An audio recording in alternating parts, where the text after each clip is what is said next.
Hello viewers, in this program I am going to show you that how to add two integers, but look at carefully. I have already displayed in my one of video the addition of two numbers, but uh, have you looked that there is a change in both programs? uh, in that program I have just selected the two specific numbers, integer a, b, and I specified the values for both integers also.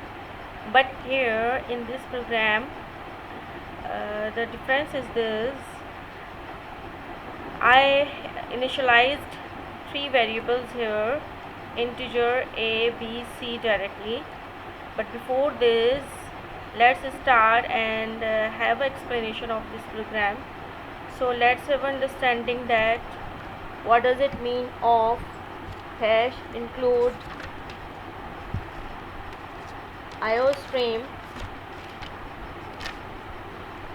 Hash include is the part of the source code which needs to be executed before it is compiled into an executable file. Hash include is used to add header files. iostream is used to invoke commonly used functions like cout, cin in C++ program. iostream stands for input output stream, and using namespace, that is the next line of our program. Computer needs to know the code for the cout and cin functionalities, and it needs to know which namespace they are defined. In the next line,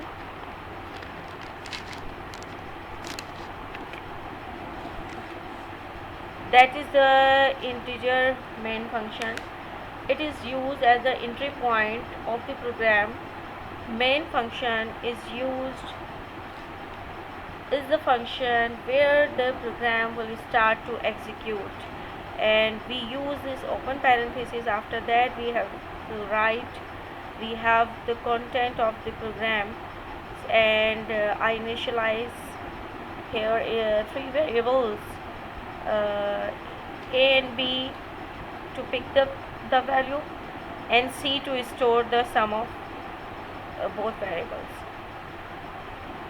So the next line, cout, that is the output display, enter first number, and cin the input display where will move to put the value of a. Similarly, the second number, as you enter the second number on the display, the compiler will ask you the second value that will store in b variable. That is a very important line, and this expression shows that the solution of a and b will store in variable c, and here is the sum of the a b will display by the help of variable c here, and these are insertion sign, and these are very necessary, and this is the last line, the return 0. The function will return a 0, and this is the close parenthesis, and we end this program. Now let's see that what is the output. So here we go. By pressing the Control F5, see the compiler is asking to you the enter first number. So according to your choice, you may write any number. For example, I'm writing 40. Okay, and the next number I'm going to select the 30. So the result is in front of you. Sum of a plus b is 70. Okay, so I hope so that your concept have been cleared. Thank you.